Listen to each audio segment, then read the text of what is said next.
What's up, fishing folks? Welcome back to Guy with the GoPro Fishing Show, episode 97. How Finesse Fishing Saved My Summer. Uh, there will be the old faithful technique, and it was showcased in a lot of episodes, being that I relied heavily on the drop shot this summer. Um, but that was my goal, was to make myself a more versatile angler and to expand on some techniques. And then the one sleeper that I was able to catch a little bit of footage on was the tiny child rig. So we got not an old, but a commonly used and a not so commonly used technique being showcased in this episode.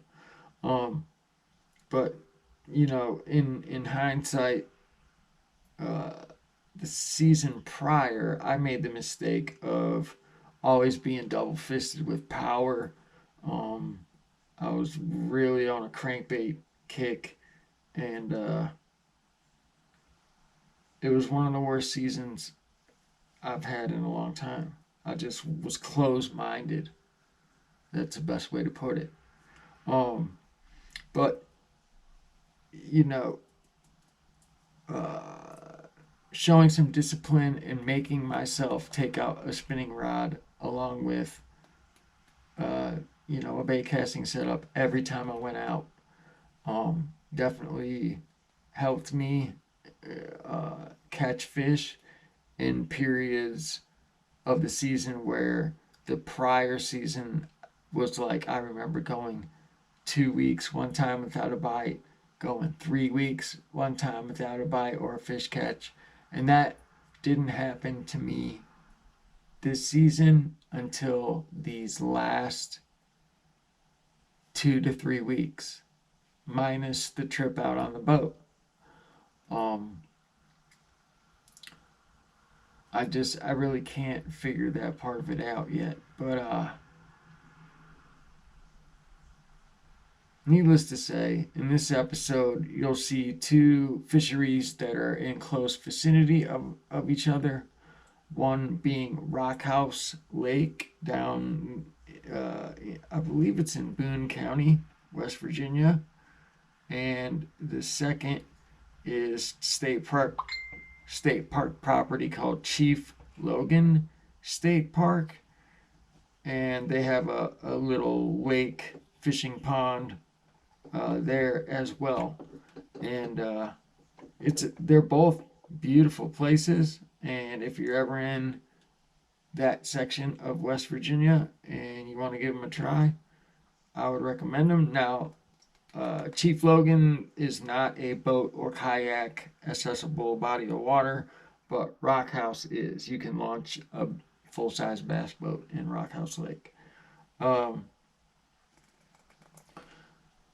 one thing I did have happen is I missed a fish on frog because there's a bunch of lily pads at Rockhouse. And one thing that I can strongly suggest when throwing topwater, if you miss a fish on a topwater presentation, throw back to make that exact same cast if you can, because 9 times out of 10 that fish is riled up like a cat ready to play with a ball of yarn, and all of a sudden the ball of yarn went away. Well, throw it back. 9 times out of 10 you'll catch that fish. Maybe not that high, but let's say 7 out of 10.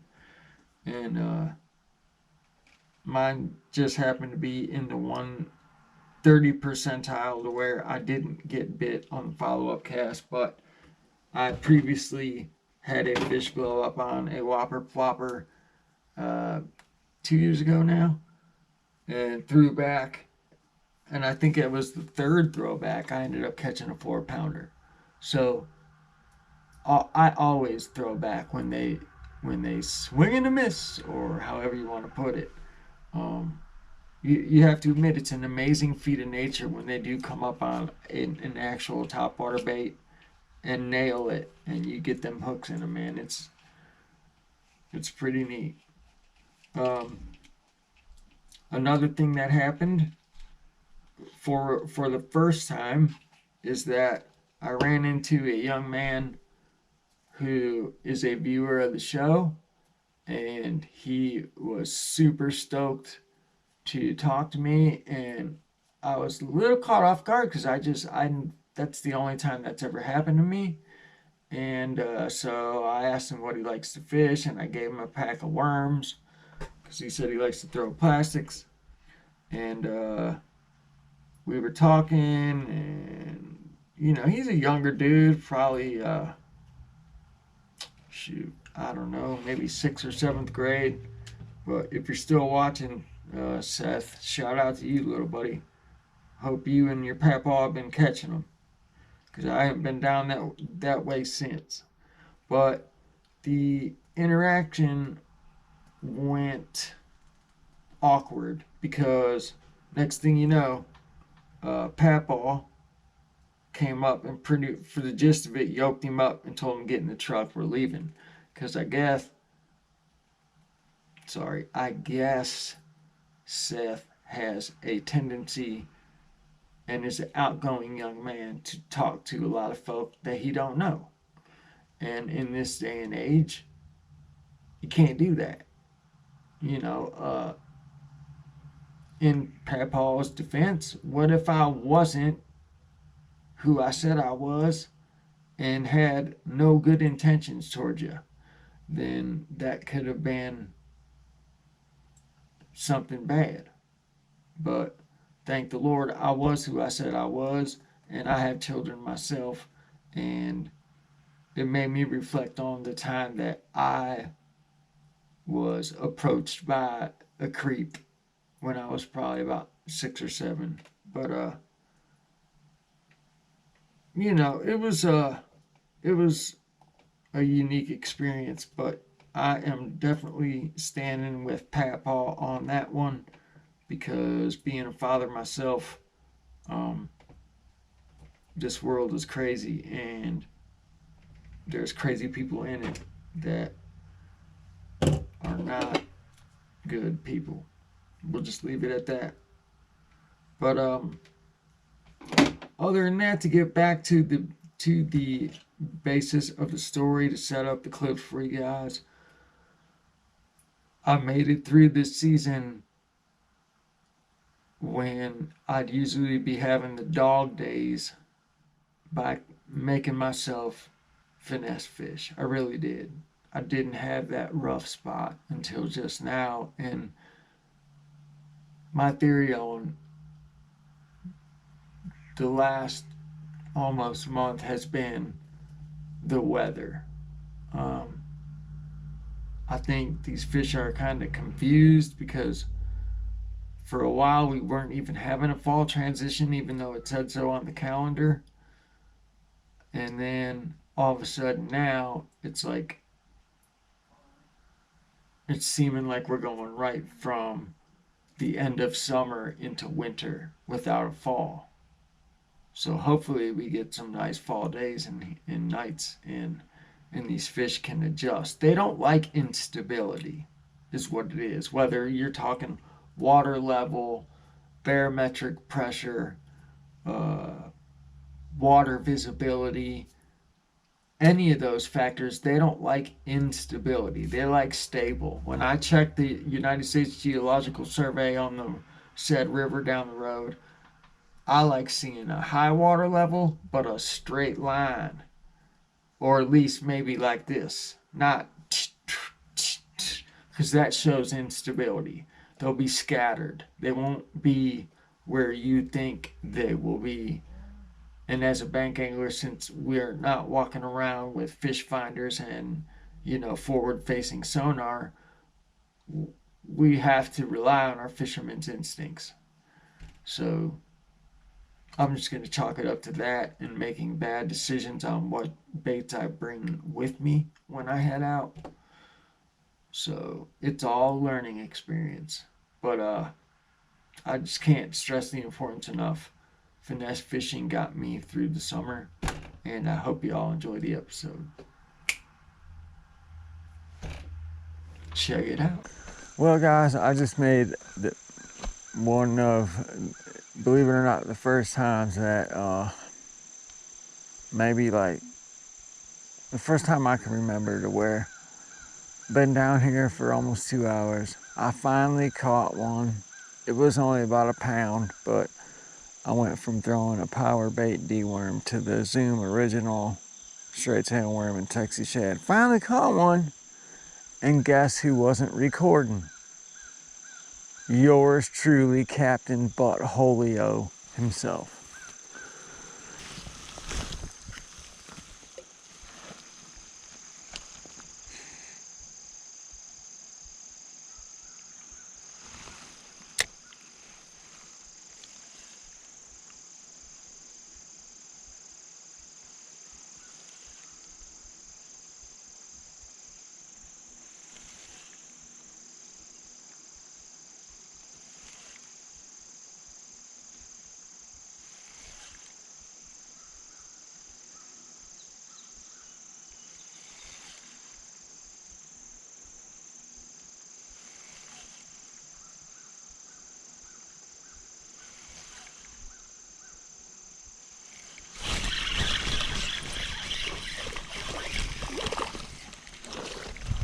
Alright, well, at least we got that one on video. So it looks like the old Zoom Finesse worm is the deal this morning. Cool. And it is a pattern, even though I only got one to show for the two. Simmer down, bud. Simmer down, buddy. That's a Hayabusa. You're not coming off of there until I get you off. There you go, bud. Simmer down.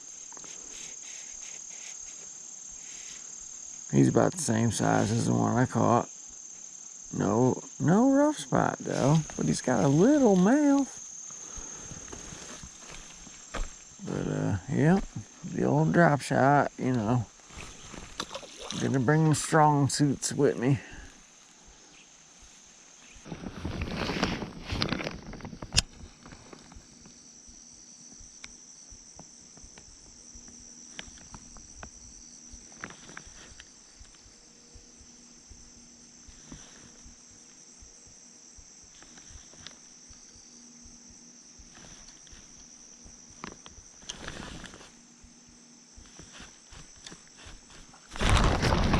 Dang it, dude! What just happened?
Hey, buddy.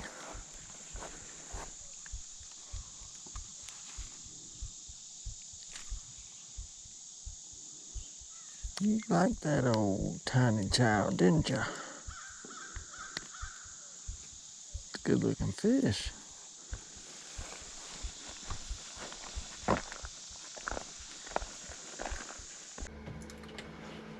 Alright guys, so I hope you enjoyed the episode. Please stay tuned because we're going to be doing the drawing for October's giveaway. Leave me a thumbs up if you like it. Don't if you don't. I tried to be as in-depth as I could in there by showing you my setups and showing you how I rig a tiny child right there in the field on the bank. Please consider sharing this on any of your social media platforms. I don't care which one. Any exposure is good exposure. And until next time, folks, this is Guy with the GoPro Fishing Show. Out for now. Let's do that drawing. Alright guys, it's giveaway time. You can see here I loaded up October's giveaway announcement. So let's hit.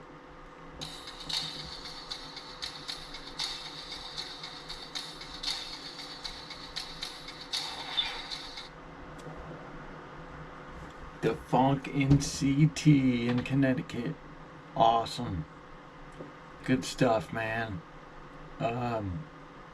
Bass Fishing Brian, no G, at protonmail.com. Shoot me your shipping info and I will have it out to you Friday when I get paid, brother.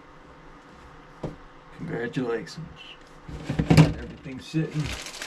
The baits are in here. The bags. And the unopened Bass Membership Soft Pack. So again, congratulations. The Funk in Connecticut. You just won the goodies for October, dude. Good job.